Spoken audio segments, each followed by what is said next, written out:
Kita masih membahas tentang qasasul anbiya, kisah-kisah para nabi dan rasul. Dan di pagi hari ini kita akan membahas tentang qissatu Syith dan juga qissatu Idris alaihima assalam. Ma'asyiral muslimin yang dimuliakan Allah Subhanahu wa taala. Kita mulai kisah ini dari kisah dua putra Adam alaihi salatu wassalam, Qabil dan juga Habil. Allah Subhanahu wa taala berfirman dalam Al-Qur'anul Karim, "Watlu 'alaihim naba abnai Adam bil haqq idh qarraba qurbanan fatuqabbila min ahadihima." Maka Allah Subhanahu wa taala menerima salah satunya dan menolak yang lainnya. Maka yang ditolak kurbannya mengatakan, qala la aqtulannak, saya akan bunuh kamu. Maka orang yang diterima kurbannya mengatakan, innama yataqabbalullahu minal muttaqin, sungguhnya Allah Subhanahu wa taala hanya menerima kurbannya dari hamba-hamba Allah yang bertakwa. La in basatta yadaka litaqtulani ma ana bibasiti yadiya ilaika liaqtulak inni akhafullah. Jika engkau ingin membunuhku silahkan, tapi saya tidak mungkin membunuhmu karena saya takut kepada Allah Subhanahu wa taala. Saya hanya hendak menggabungkan dosaku kepada dosamu biar engkau menjadi penghuni neraka jahim. Ma'asyiral muslimin yang dimuliakan Allah Subhanahu wa taala. Ketika Adam alaihi salatu wassalam disyariatkan Allah Subhanahu wa taala untuk memperbanyak keturunannya dengan cara menikahkan masing-masing pasangan dengan kembarannya. Karena ketika itu Adam alaihi salatu wassalam dikaruniakan oleh Allah Subhanahu wa taala 40 anak-anak laki-laki dan perempuan, di mana setiap hawa lahir maka selalu kembar, laki-laki dan perempuan. Ada yang mengatakan bahwa anak pertama Qabil, ada yang juga mengatakan Habil. Lah ketika Adam alaihi salatu wassalam baru memiliki dua keturunan, Habil dan Qabil, dan keduanya kemudian diperintahkan oleh Adam atas perintah Allah untuk menikah silang. Maka akhirnya kemudian Qabil pun membantah dan menolak, alasannya karena kembarannya jauh lebih cantik dibandingkan kembaran Habil. Tapi itulah perintah Allah Subhanahu wa taala. Harusnya setiap perintah, walaupun isinya ada sesuatu yang kita tidak suka, maka kita wajib untuk mengamalkannya. Karena bagaimanapun Allah berfirman, wa asa an takrahu syai'an wa huwa khairul lakum. Terkadang apa yang Anda anggap buruk rupanya sebuah kebaikan di hadapan Allah Azza wa Jalla. Tapi tentu berbeda dengan Qabil. Ketika itu syaitan yang memang sejak dulu ingin menyesatkan anak Adam karena dendam kesumatnya iblis terhadap Adam alaihi salatu wassalam, dengan sebab itu dia dilaknat dan diusir dari sorga. Kemudian bersumpah untuk menyesatkan anak Adam. Dia ada peluang ketika mereka tidak sanggup kemudian mencelakakan Adam alaihi salatu wassalam di bumi, karena Adam alaihi salatu wassalam sudah menyesali dosanya akibat perbuatannya di sorga. Maka iblis pun kemudian putus asa untuk menggoda Adam dan Hawa. Akhirnya diliriknya putra-putra Adam alaihi salatu wassalam. Dilihatnya ada kesempatan kepada Qabil, maka syaitan pun berikan waswas kepada Qabil untuk jangan menerima syariat itu dengan alasannya kau akan mendapatkan yang buruk rupa dan meninggalkan yang cantik rupa. Dari situ akhirnya Qabil pun menolak. Lah kemudian Adam alaihi salatu wassalam memberikan syarat untuk keduanya berkurban. Siapa yang diterima kurbannya maka dia berhak mengambil pasangannya. Maka berkurbanlah keduanya, yang satu dengan seekor kambing yang sangat sehat, besar, indah, yang satu dengan buah-buahan. Tapi Allah Subhanahu wa taala menerima yang kurbannya dari binatang ternak, kurbannya Habil, karena keikhlasan dan ketakwaan kepada Allah Subhanahu wa ta'ala, dan Allah tolak kurbannya Qabil karena kurban didasari karena hasad. Akhirnya setelah kemudian Allah Subhanahu wa ta'ala menerima korbannya Habil, harusnya Habil berhak untuk mendapatkan kembaran Qabil. Tapi karena Qabil sudah hasad, kemudian juga datang iblis memberikan was-was yang berakhir dengan pembunuhan Qabil terhadap Habil, dan inilah pembunuhan pertama sepanjang umat manusia. Qabil membunuh Habil. Akhirnya kemudian setelah itu Qabil pun mengambil kembarannya, kemudian berpisah dari kelompok Adam alaihi salatu wassalam yang berada di pegunungan. Dia memilih untuk tinggal di lembah. Nah, setelah kemudian waktu pun berjalan, kemudian Qabil dan pasangannya pun memiliki keturunan, maka Adam alaihi salatu wassalam sangat menyesal, sangat bersedih hati dengan kematian putranya Habil yang ketika itu memang mewarisi akhlak dan juga agama Nabi Adam alaihi salatu wassalam. Maka dia berdoa kepada Allah Subhanahu wa ta'ala. Dari sinilah kemudian Allah Subhanahu wa ta'ala anugerahkan kepada Adam alaihi salatu wassalam seorang nabi yang kita kenal dengan Nabiullah Syith alaihi salatu wassalam. Dalam bahasa Ibraniyah, bahwa Syith itu artinya hibatullah. Hibatullah, pemberian Allah Subhanahu wa ta'ala sebagai ganti kematian Habil. Ada yang mengatakan bahwa Syith anak ketiga Adam alaihi salatu wassalam dan juga kembarannya. Ma'asyiral muslimin yang dimuliakan Allah Subhanahu wa ta'ala. Lah Nabiullah Syith alaihi salatu wassalam dididik oleh Adam alaihi salatu wassalam betul-betul dengan didikan agama. Diarahkan dengan arahan-arahan baik, diajarkan akhlak-akhlak mulia. Karena Adam alaihi salatu wassalam sudah melihat bagaimana salah satu putranya Qabil yang membelot dari ajarannya. Tapi ingat sekali lagi, zaman itu belum ada penyimpangan akidah. Baru sebatas penyimpangan terhadap akhlak dan juga terjadi pembunuhan. Tapi mereka masih mentauhidkan Allah Azza wa Jal. Nah, Syith alaihi salatu wassalam, dialah yang kemudian membimbing kaumnya Adam alaihi salatu wassalam, menggantikan posisi ayahnya Adam alaihi salatu wassalam untuk membimbing umat ini. Lah ketika kerusakan yang luar biasa terjadi pada kabilahnya Qabil yang berada di lembah, karena juga tidak ada seorang nabi yang diutus kepada mereka, mereka menolak ajaran ayahnya Adam alaihi salatu wassalam. Maka anak keturunan dan kaumnya Qabil pun menjadi rusak. Bahkan di antara kemungkaran yang disebutkan oleh Abdullah bin Abbas radhiyallahu anhuma ketika mentafsirkan ayat wala tabarrujna tabarrujal jahiliyatil ula, dan hendaklah seorang wanita jangan bersolek seperti bersoleknya wanita-wanita jahiliyah.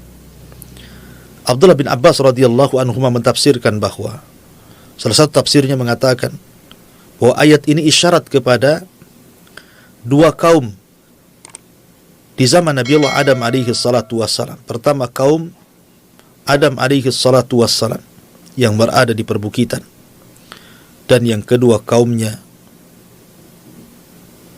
Qabil yang berada di lembah. Lah kaumnya Qabil yang ada di lembah ini rusak karena tidak ada yang menasihati mereka, apalagi Mang Qabil sendiri akhlaknya tidak baik.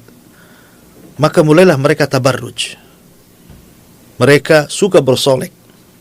Kehidupan mereka rusak. Dan inilah awal tabarruj dalam umat manusia. Kaumnya Qabil, mereka suka telanjang. Mereka suka menampakkan aurat. Berbeda dengan kaum Adam alaihi salatu wassalam yang dibimbing oleh Syith alaihi salatu wassalam yang berada di perbukitan. Mereka diarahkan untuk tidak tabarruj. Mereka diarahkan untuk menutup aurat mereka, berakhlak dengan akhlak yang baik, dan diajarkan aturan-aturan agama dan ibadah kepada Allah Subhanahu wa taala. Sampai suatu ketika iblis melihat peluang lagi. Setelah meninggalnya Adam alaihi salatu wassalam, kemudian berkembangnya kaum Qabil itu, iblis datang menyerupai seseorang, kemudian ingin bekerja di salah satu kebun dari salah satu kaumnya Qabil yang ada di lembah tadi.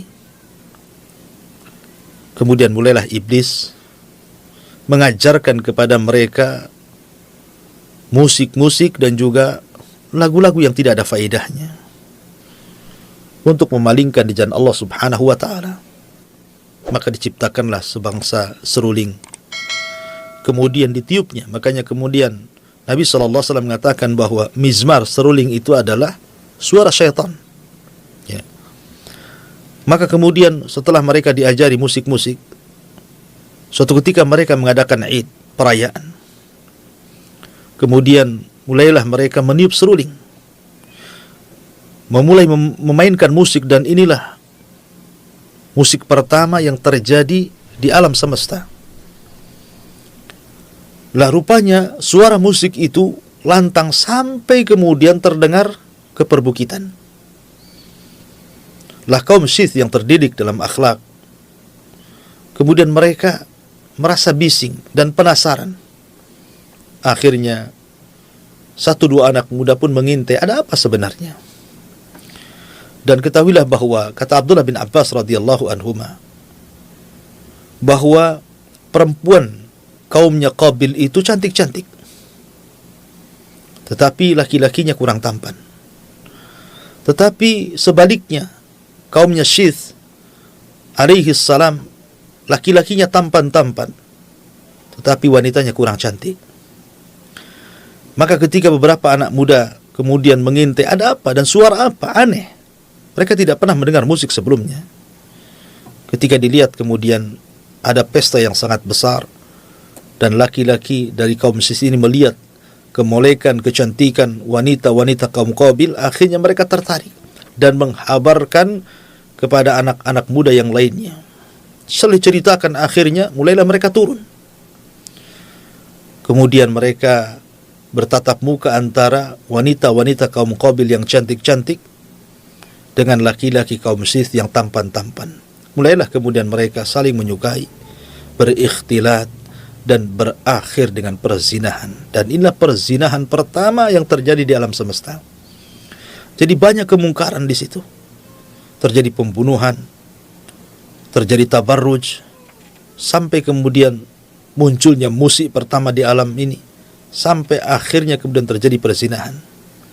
Makanya zina itu tidak lepas daripada musik, tidak lepas daripada khamar, dan tidak lepas daripada ikhtilat. Ma'asyiral muslimin yang dimuliakan Allah Azza wa Jalla, maka semakin banyaklah anak-anak muda dari kaum Syith yang kemudian bergabung melakukan maksiat dengan gadis-gadis kaumnya Qabil. Dan itu keberhasilan iblis, karena kerusakan apapun pasti di belakangnya iblis. Kerusakan apapun. Makanya Allah Subhanahu wa taala berfirman dalam Al-Qur'anul Karim, "Wala tattabi khutuwati syaitan." Janganlah kalian mengikuti langkah-langkah syaitan. Karena syaitan itu dalam menggoda terkadang tidak langsung membuat langkah-langkah mulai dari yang kecil dan berakhir dengan yang besar. Lah Syith alaihi salatu wassalam diutus oleh Allah Subhanahu wa taala untuk menjadi nabi pertama setelah Adam alaihi salatu wassalam. Lah Syith ini berusaha untuk mendakwai kaumnya, karena bagaimanapun ada yang mengatakan bahwa Syith sebagai bentuk bahwa diangkat dia menjadi nabi dan rasul. Maka dalam sebuah hadis Nabi SAW mengatakan, unzila ala Syith khamsuna sahifatan, diturunkan kepada Nabi Allah Syith 50 sahifah, lembaran yang isinya ajaran-ajaran kebaikan, yang isinya adalah ajaran-ajaran akhlak, dan cara beribadah kepada Allah Subhanahu wa taala. Makanya sebelum Adam alaihi salatu wasallam meninggal dunia, Adam mengajarkan Nabiullah Syith tentang amalan-amalan kebaikan yang dilakukan di siang hari dan amalan-amalan kebaikan yang dilakukan di malam hari. Sampai akhirnya turun kepada Syith sahifah. Ada yang mengatakan bahwa Allah Subhanahu wa taala menurunkan kitab dari langit kepada para nabi dan rasul itu jumlahnya 104. Yang 4 ma'ruf, ada Taurat, ada Zabur, ada Injil, ada Al-Quran. Tetapi yang 100 ini tidak diketahui namanya, hanya sekedar kalimatnya suhuf. Suhuf itu artinya lembaran-lembaran. Seperti Zabur sendiri sebenarnya lembaran-lembaran. Zabur itu kan tidak tebal, hanya beberapa lembaran saja, yang kemudian menjadi tarannum, menjadi sebuah bait-bait syair yang kemudian selalu dilantunkan oleh Nabiullah Daud alaihi salatu wassalam, sampai suaranya luar biasa. Karena Daud memiliki suara yang sangat indah, sampai suaranya diikuti oleh gunung-gunung dan juga burung-burung. Nah, sahifah itu lembaran-lembaran. Nah, dari 100 lembaran itu 50 lembar diberikan kepada Nabiullah Syith alaihi salatu wassalam. Kemudian yang 30 lembar nanti akan sampai kisahnya diberikan kepada Idris alaihi salatu wassalam. Kemudian yang 10 lembar diberikan kepada Nabi Musa alaihi salatu wassalam selain Taurat, dan yang 10 lembarnya diberikan kepada Ibrahim alaihi salatu wassalam, maka lengkaplah 100. 50 kepada Syith, 30 kepada Idris, 10 kepada Musa, dan 10-nya lagi kepada Ibrahim alaihi salatu wassalam. Dan Al-Quran mengisyaratkan, inna hadha lafi suhufil ula suhufi Ibrahima wa Musa. Sesungguhnya Al-Quran ini terkandung isi suhuf-suhuf terdahulu, suhufnya Syith, suhufnya Idris, termasuk juga suhufnya Ibrahim dan juga suhufnya Musa. Nah, Syith ini diberikan suhuf, 50 lembar suhuf, untuk menjadi pedoman dan undang-undang kaumnya untuk mengikuti ajaran Nabiullah Adam alaihi salatu wassalam, ajaran tauhid, hanya menyembah Allah Subhanahu wa taala, mengajarkan akhlak, mengajarkan akidah, mengajarkan muamalah, dan begitu seterusnya. Lah, ketika banyak anak-anak muda kaumnya kemudian turun dan bergabung dengan kerusakan yang ada di kaumnya Qabil, maka Syith berusaha untuk mendakwai mereka untuk kembali ke jalan Allah Subhanahu wa taala. Tidak henti-hentinya Syith alaihi salatu wassalam berusaha untuk mengembalikan kaumnya dan mengharamkan untuk ikhtilat dengan kaumnya Qabil. Dan itu dilakukan sampai kepada Syith alaihi salatu wassalam meninggal dunia. Sehingga Al-Imam Ibn Katsir dalam kitabnya Al-Bidayah wa Nihayah, beliau mengatakan, lamma mata Adam, ketika Nabiullah Adam alaihi salatu wassalam meninggal dunia,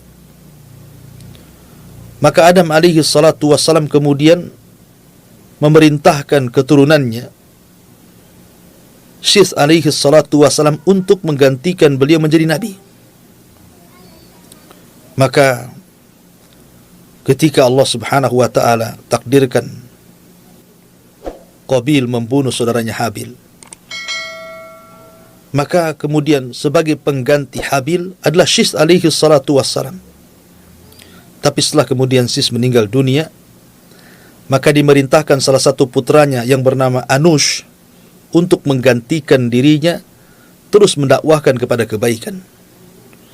Kemudian setelah Anush meninggal dunia, maka kemudian Anush pun mewasiatkan putranya Qainan untuk melanjutkan perjuangan kakeknya Syith dan Adam untuk menyeru manusia kepada kebaikan.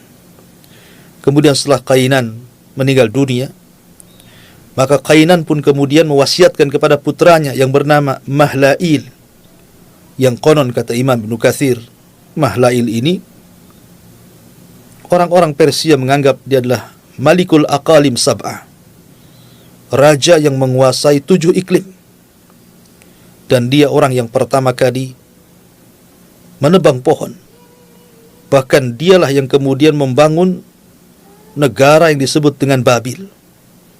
Bahkan ada yang mengatakan dialah yang mengumpulkan para tentara untuk melawan dan berperang melawan iblis dan tentaranya, yang kemudian akhirnya tentara iblis pun lari tunggang langgang ke gunung-gunung, ke hutan-hutan, ke padang pasir, dan begitu seterusnya. Lah ketika Mahlail kemudian meninggal dunia, maka kemudian dia wasiatkan kepada putranya yang dikenal dengan Idris alaihi salatu wassalam. Dan dia nabi yang ketiga setelah Adam, kemudian Syith, kemudian Idris alaihi salatu wassalam, yang dikenal namanya adalah Khanuh ibn Mahlail ibn Qainan ibn Anush ibn Syith ibn Adam alaihi salatu wassalam. Ma'asyiral muslimin yang dimuliakan Allah subhanahu wa ta'ala, Allah subhanahu wa ta'ala memang tidak menyebutkan tentang kisah Syith dalam Al-Quranul Karim, tetapi ada isyaratnya dalam hadis Nabi SAW sebagaimana yang tadi saya sebutkan. Berbeda dengan Idris. Idris alaihi salatu wassalam disebutkan dalam Al-Quran. Allah subhanahu wa ta'ala berfirman dalam surah Maryam, "Wadhkur fil kitabi Idrisa innahu kana siddiqan nabiyya." Ceritakan wahai Muhammad, fil kitabi Idris, di dalam Alkitab Al-Quran ini tentang kisah Idris alaihi salatu wassalam. Innahu kana siddiqan nabiyya. Sesungguhnya Idris adalah orang yang sangat jujur dan dia adalah seorang nabi. Wa rafa'nahu makanan 'aliyya. Dan kami angkat Idris ke tempat yang paling tinggi. Anda harus tahu bahwa Allah subhanahu wa ta'ala ketika mengutus para nabi dan rasul itu cukup banyak, berdasarkan hadis Abi Dzar yang bertanya kepada Nabi SAW tentang jumlah para nabi dan juga jumlah para rasul. Sehingga Nabi SAW menjelaskan bahwa adadul anbiya, jumlah para nabi itu 120.000 dan jumlah rasul itu 315. Tetapi Al-Quranul Karim tidak menyebutkan semuanya. Walaupun demikian kita harus beriman kepada para nabi yang disebutkan dalam Al-Quran yang jumlahnya 25 nabi dan rasul, ataupun yang tidak disebutkan dalam Al-Quran yang jumlahnya 120.000 nabi dan 315 rasul. Dan itu akidah ahli sunnah. Walaupun yang kita kenal, yang kita harus imani adalah 25 nabi dan rasul karena namanya dicantumkan dalam Al-Quran, di mana 15 secara nama tercantum dalam surah Al-An'am dan sisanya sampai 25 nabi dan rasul tercantum dalam beberapa surat di dalam Al-Quranul Karim. Lah para nabi ini ada yang dikisahkan secara utuh, detail, lengkap, seperti kisahnya Nabi Musa alaihi salatu wassalam, dan itu kisah terbanyak sampai Allah sebutkan 133 lebih tentang kisah Nabi Musa dalam Al-Quran. Dan itu kisah paling detail dalam Al-Quran, kisah Nabi Allah Musa alaihi salatu wassalam. Kemudian juga kisah Ibrahim alaihi salatu wassalam, cukup detail. Disebutkan masa remajanya sampai kepada masa tuanya. Tapi ada juga Nabi itu tidak disebutkan secara rinci, hanya disebutkan kisah globalnya. Seperti kisah Nabi Saleh, Nabi Syuaib, dan nabi-nabi yang lainnya. Tapi ada Nabi juga sama sekali kisahnya hanya cuplikan saja. Seperti kisah Idris tidak disebutkan bagaimana masa kecilnya, masa remajanya, sampai tuanya. Hanya Allah mengatakan, "Wadhkur fil kitabi Idris, innahu kana siddiqan nabiyya wa rafa'nahu makanan 'aliyya." Hanya isyarat saja. Sebutkan ya Muhammad di dalam Al-Quran tentang kisah Idris. Sungguhnya dia seorang yang jujur dan seorang nabi dan kami angkat di tempat yang paling tinggi. Tapi ada juga yang disebutkan namanya tapi tidak ada kisahnya. Seperti Dzulkifli, Al-Yasa, dan beberapa para nabi. Walaupun demikian tetap kita mengacu kepada Al-Quran dan Sunnah yang sahih tentang kisah para Nabi dan Rasul, walaupun disisipkan tentang kisah Israiliyat, tentu kisah-kisah yang tidak bertentangan dengan Al-Quran dan Sunnah, karena Nabi SAW bersabda, hadithu an Bani Israel wala haraj, ceritakan tentang kisah Bani Israel, dan itu tidak mengapa selama tidak bertentangan dengan Al-Quran dan Sunnah. Ada perselisihan para ulama tentang siapa Idris. Ada yang mengatakan bahwa Idris itu adalah Ilyas. Jadi Idris dengan Ilyas itu sebenarnya satu orang. Ada yang mengatakan Idris, ada yang mengatakan Ilyas. Ya. Sebagaimana Imam Al-Bukhari menyebutkan dari Abdullah bin Mas'ud radhiyallahu anhu dan juga Abdullah bin Abbas radhiyallahu anhuma, anna Ilyasa huwa Idris. Bahwa Ilyas adalah Idris. Menunjukkan bahwa Idris dengan Ilyas itu satu orang sebenarnya. Dan dari Anas bin Malik radhiyallahu an dalam peristiwa Isra dan juga Mi'raj, ketika Nabi SAW kan berjumpa dengan Idris, maka Idris mengatakan kepada Nabi SAW, marhaban bi akhin salih wan nabiyyin salih. Selamat datang wahai saudaraku yang saleh dan nabiku yang saleh. Dan dia tidak mengatakan seperti yang dikatakan Adam dan Ibrahim, mengatakan marhaban bin nabiyyin salih wal ibni salih. Selamat datang wahai nabi yang saleh dan anakku yang saleh. Maka ini juga cerita bahwa Nabi SAW berjumpa dengan Idris. Dan ada yang mengatakan sekali lagi bahwa Idris adalah Ilyas, tetapi pendapat yang kuat wallahu alam bahwa Ilyas sendiri dan juga Idris sendiri, dan itu yang dikuatkan oleh Imam Ibnu Katsir rahimahullahu taala, wa anna Ilyas laisa huwa Idris, bahwa Ilyas itu bukan Idris. Ilyas sendiri, Idris sendiri, artinya Ilyas ada kisahnya, Idris juga ada kisahnya yang sekarang sedang kita ceritakan. Ma'asyiral muslimin yang dimuliakan Allah Azza wa Jalla, sebenarnya Idris itu dilahirkan ketika Adam alaihi salatu wassalam masih hidup. Ada yang mengatakan ketika Adam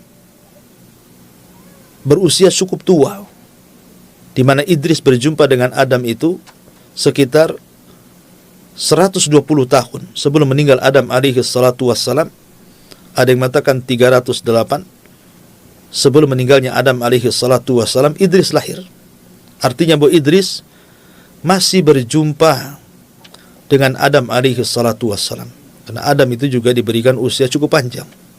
Ada yang mengatakan usianya 1000 tahun, tapi kemudian dikurangi menjadi 960 tahun, karena yang 40 tahunnya diberikan kepada salah satu umatnya yang sangat menakjubkan Adam dalam mimpinya, dialah Daud alaihi salatu wassalam. Nanti akan sampai kisahnya. Tapi yang jelas bahwa Nabiullah Idris alaihi salatu wassalam diberikan oleh Allah subhanahu wa ta'ala kecerdasan. Maka disebut Idris dari kalimat dirasah. Karena di antara keistimewaan daripada Idris alaihi salatu wassalam, di mana dia awal man khatta bil qalam, bahwa dia adalah nabi yang pertama kali mencatat dengan pena. Jadi dia orang yang pertama kali mencatat dengan pena. Dan juga diberikan ilmu yang luas dan luar biasa. Dia suka membaca.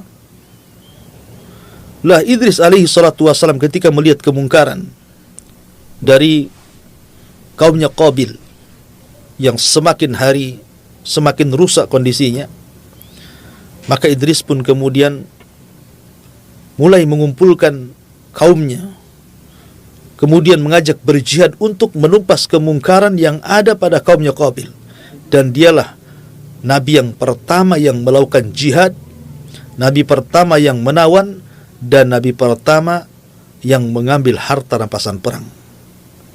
Tetapi harta rampasan perang sejak zaman Idris alaihi salatu wassalam sampai Nabi Isa alaihi salatu wassalam belum dihalalkan. Jadi mereka hanya mengambil harta itu, kemudian diserahkan kepada Allah Azza wa Jalla dengan cara diletakkan di bukit-bukit dan gunung-gunung. Kemudian akan datang api yang menyambar. Kalau seandainya harta itu disambar api, dilahap api, kemudian hangus dan habis, menunjukkan jihadnya diterima. Artinya jihadnya karena Allah Subhanahu wa ta'ala. Tapi kalau sebaliknya, maka jihadnya masih dipertanyakan keikhlasannya. Tapi di zaman Nabi SAW, harta rampasan perang itu dihalalkan untuk dimanfaatkan. Makanya Nabi SAW mengatakan, wa uhillat liyal ghanaim, dihalalkan kepadaku untuk memanfaatkan harta rampasan perang. Maka Nabi SAW berhak mendapatkan 1/5 dari harta rampasan perang, khumus. Ma'asyiral muslimin, para pemirsa Kiswah TV yang dimuliakan Allah Subhanahu wa ta'ala, maka Idris alaihi salatu wassalam berusaha untuk memperbaiki kondisi, berjihad melawan kemungkaran, dan siapa yang tidak ikut ajarannya ditangkap dan jadi tawanan, dan hartanya dirampas.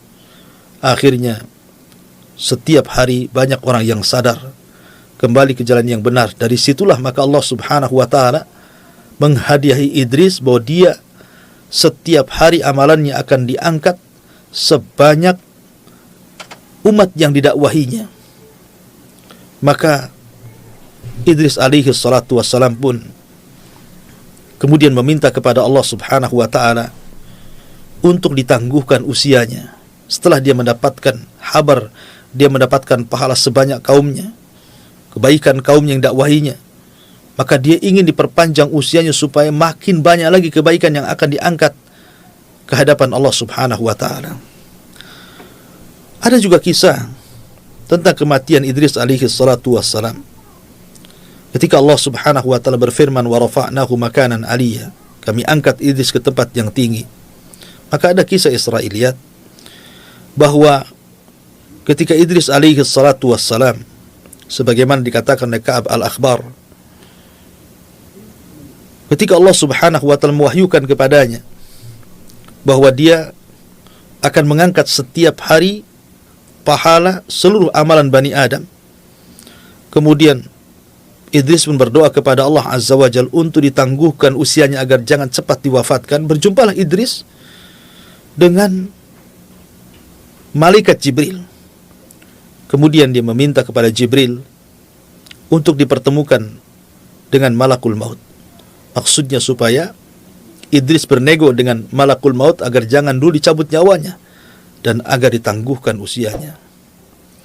Maka kemudian Idris pun diangkat oleh Jibril ke langit. Kemudian sesampainya di langit yang keempat, tiba-tiba malakul maut sudah menunggu di situ. Jibril pun heran, kenapa malaikat maut sudah ada di situ? Maka Jibril bertanya, kenapa engkau sudah di sini? Maka malakul maut mengatakan bahwa Allah memerintahkan aku untuk mencabut nyawa seorang manusia di langit ini. Aku pun heran, mana ada manusia di sini? Rupanya di situ ada Idris yang dibawa oleh Jibril. Subhanallah. Idris ingin meminta tangguhan usia, sementara malakul maut diperintahkan Allah untuk mencabut nyawa Idris. Itulah kematian. Apabila datang kematian, maka tidak ada yang mampu mencegahnya. Walaupun kita berusaha untuk membentengi diri kita, rumah kita, tetap saja. Walau kuntum fi burujim musayyadah, aina ma takunu yudrikumul maut, walau kuntum fi burujim musayyadah. Dimanapun kau berada, kematian itu pasti akan menjemput dirimu, walaupun kau bentengi rumahmu, dirimu dengan apapun benteng, tetap saja kematian itu akan menjemput siapapun. Kalau sudah datang takdirnya, la yastakhiruna sa'atan wa la yastaqdimun. Tidak mungkin mundur, tidak mungkin maju. Kullu nafsin dha'iqatul maut, setiap jiwa pasti akan mati. Ada yang mengatakan seperti itu, bahwa Idris meninggal di langit keempat, dan itu makna ayat wa rafa'nahu makanan aliyya, dan kami angkat Idris ke tempat yang tinggi. Tapi ini kisah Israiliyat. Tapi ada juga yang mengatakan bahwa Idris tidak meninggal di langit, tapi Idris meninggal di bumi. Karena semua manusia meninggal di bumi. Sebagaimana Adam alaihi salatu wassalam diturunkan dari sorga supaya dia meninggal di bumi. Adapun Isa alaihi salatu wassalam diangkat ke langit, dia akan diturunkan kembali di akhir zaman dan akan meninggal di bumi. Jadi semua manusia akan meninggal di bumi. Tidak ada satupun manusia akan meninggal di langit. Tapi ini masalah khilaf para ulama. Tapi yang jelas bahwa kisah Nabi Syith dan kisah Nabi Idris alaihi salatu wassalam, kedua nabi ini berusaha untuk memperbaiki kaumnya, memperbaiki bagaimana umatnya kembali ke jalan Allah Subhanahu wa taala. Namun perlu dicatat bahwa di zaman itu belum ada penyimpangan akidah sama sekali. Belum ada. Jadi penyimpangan mereka itu hanya melakukan dosa besar, pembunuhan, kemudian perzinahan, kemudian munculnya alat-alat musik, ya, kemudian juga menampakkan aurat, ikhtilat dan yang semacamnya. Tapi mereka semua masih mentauhidkan Allah, baik kaumnya Qabil ataupun kaumnya Sis alaihi salatu wassalam. Sampai pada waktunya ketika Idris alaihi salatu wassalam meninggal dunia. Dan Idris ajarannya masih dipegang oleh anak turunannya. Sampai kepada ada satu keluarga yang disebut dengan keluarga Wud, atau Quran menyebutnya Wad, memiliki beberapa anak. Ada Yaghus, ada Ya'uq, ada Nasr, yang disebutkan di dalam surah Nuh, la tadarunna waddan wala suwa'an wala yaghutha wa ya'uqa wa nasra. Jadi keluarga Wud ini adalah umatnya Idris alaihi salatu wassalam yang paling soleh yang tersisa kala itu. Baik, dermawan, cerdas, saleh, dicintai umatnya. Sampai akhirnya kemudian Wud pun meninggal dunia. Kemudian digantikan oleh Yaghus, digantikan oleh Ya'uq, digantikan oleh Nasr. Akhirnya semua anak-anaknya juga meninggal dunia, sehingga hilanglah qudwah, hilanglah percontohan yang baik. Mulailah akhirnya syaitan datang kembali, membisikkan kepada generasi pertama yang merupakan murid-muridnya keluarga Wud, dan mengatakan, kenapa kalian tidak membuat patung? Ambil batu, kemudian pahat, buat semacam berhala, ya, gambarlah mereka supaya kalian diingatkan dengan kebaikannya. Maka mulailah generasi pertama mereka membuat patung, dan inilah pembuatan patung pertama, tapi belum disembah. Kemudian datang generasi kedua. Kata syaitan, kenapa kalian tidak memproduksi banyak-banyak? Letakkan di rumah-rumah kalian, supaya tidak ada satu rumah pun kecuali ada patungnya orang saleh. Buatlah patung yang sedang sujud, yang sedang ruku, yang sedang bersedekah, supaya kalian terangsang untuk melakukan ibadah. Sampai datang generasi ketiga, keempat yang tidak mengetahui kenapa generasi pertama buat patung. Akhirnya kemudian setan pun mendatangi mereka dan mengatakan, aku hidup di zaman bapak dan kakek kalian, sesungguhnya mereka membuat patung ini agar kalian menyembahnya. Maka terjadilah kesyirikan pertama setelah Idris alaihi salatu wassalam, itu pun setelah asyratu qurun, setelah 10.000 tahun dari zaman Adam alaihi salatu wassalam, sampai akhirnya diutus kepada mereka seorang nabi yang merupakan rasul pertama di dunia, Nabi Nuh alaihi salatu wassalam. Dan nanti akan kisahnya, karena Nuh ini cukup panjang kisahnya. Jadi terjadinya kesyirikan itu setelah 1000 tahun. Ya, setelah Idris alaihi salatu wassalam meninggal dunia, kemudian muncul murid-muridnya memiliki murid-muridnya lagi, sampai akhirnya kepada keluarga Wud. Inilah orang soleh terakhir yang meninggal, yang akhirnya kemudian dibuat patung dan berhala, kemudian generasi setelahnya menyembahnya.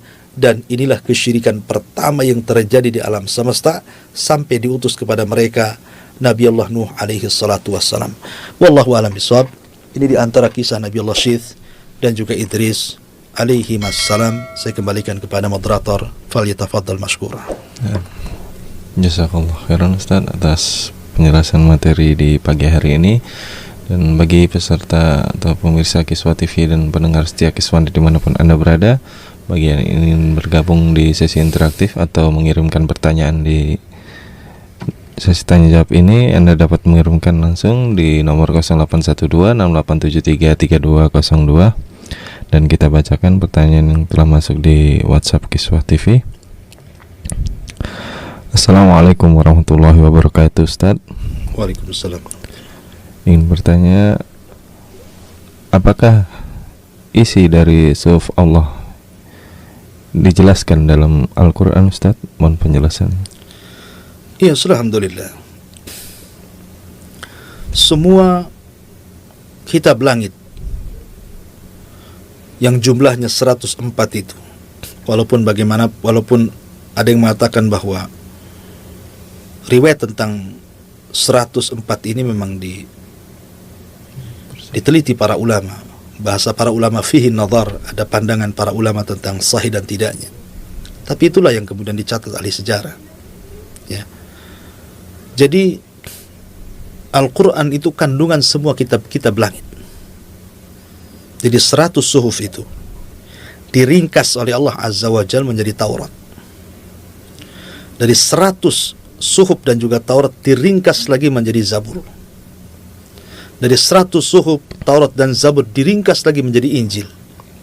Dari 100 kitab, Taurat, Zabur dan Injil diringkas dalam Al-Quran. Inna hadha lafi suhufil ula suhufi Ibrahim wa Musa. Sungguhnya Al-Quran ini terdapat suhuf, ajaran-ajaran umat-umat terdahulu, termasuk dalamnya suhuf Ibrahim dan juga suhuf Musa. Bahkan Al-Quran sendiri kemudian diringkas lagi menjadi satu surat yang disebut dengan Al-Fatihah. Dialah induk daripada Al-Quran. Dan Al-Fatihah sendiri kemudian diringkas menjadi satu ayat, Iyyaka na'bud wa iyyaka nasta'in. Hanya kepadamu ya Allah kami menyembah, dan hanya kepadamu ya Allah kami meminta pertolongan. Satu ayat ini meringkas Al-Quran, meringkas Injil, Zabur, Taurat, dan 100 suhuf. Karena inti daripada kitab-kitab langit itu adalah mentauhidkan Allah, Iyyaka na'bud wa iyyaka nasta'in. Ya. Dan inti daripada langit, kitab-kitab langit itu ada 3, sebagaimana Al-Quran sendiri. Mengajarkan tentang tauhid, mengajarkan tentang syariah, ibadah, dan mengajarkan tentang akhlak dan muamalah. Semua ajaran langit seperti itu. Bahkan Al-Quran jauh lebih sempurna. Yang tidak ada di dalam 100 suhuf dan juga Injil, Taurat dan juga Zabur ada dalam Quran. Karena Al-Quran itu ada penambahan keterangan yang tidak ada dalam kitab-kitab langit. Makanya kemudian Al-Quran itu menjadi ajaran yang sangat sempurna, ajaran yang paripurna. Semua diajarkan secara global dalam Al-Quran, dan rinciannya ada pada hadis Nabi SAW. Makanya Rasul mengatakan, Inni utitul kitab wa mithlahu ma'ah. Aku diberikan Alkitab dan yang semisalnya, maksudnya sunnah Nabi SAW sebagai pelengkapnya. Dan ajaran Islam, ajaran yang paling lengkap, sampai-sampai seorang Yahudi datang kepada Salman dan mengatakan, Ya Salman, aku dengar sahibmu, maksudnya Rasulullah, yu'allimukum kulla syai'in hatal khira'ah, mengajarkan sesuatu kepada kalian sampai urusan jamban. Dengan bangganya Salman mengatakan, Ajal yu'allimuna sahibuna kulla syai'in hatal khira'ah. Betul, sahib kami, saudara kami, Rasul kami, Nabi kami Muhammad SAW mengajarkan segala sesuatu sampai kepada masalah urusan jamban. Kalau urusan jamban saja kemudian diatur, tentu urusan-urusan yang jauh lebih penting dibandingkan jamban, politik, muamalah, jual beli, munakahat, talak dan yang lainnya, semua diatur dalam Islam dan tidak ada undang-undangnya di luar dalam Islam. Karena Islam agama yang sangat sempurna. Kalau ingin mencari kesempurnaan agama, carilah dalam Islam. Wallahu a'lam.